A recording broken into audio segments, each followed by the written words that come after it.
కవ్వాల్ అభయారణ్యం పరిధిలోని కడిం మండలం మైసంపేట గణిం రాంపూర్ గ్రామాల నిర్వాసితులకు అన్ని సౌకర్యాలు కల్పించి వారిని ఆదుకుంటామని కాంగ్రెస్ పార్టీ హైదరాబాద్ పార్లమెంట్ నాయకురాలు ఆత్రం సుగుణక్క తెలిపారు.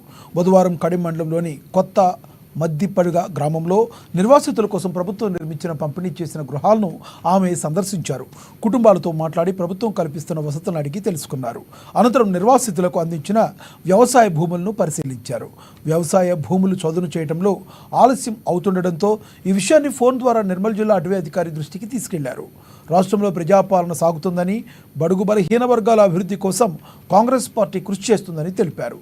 ఇక్కడి నిర్వాసితులను అన్ని విధాలుగా ఆదుకుంటామని తెలిపారు.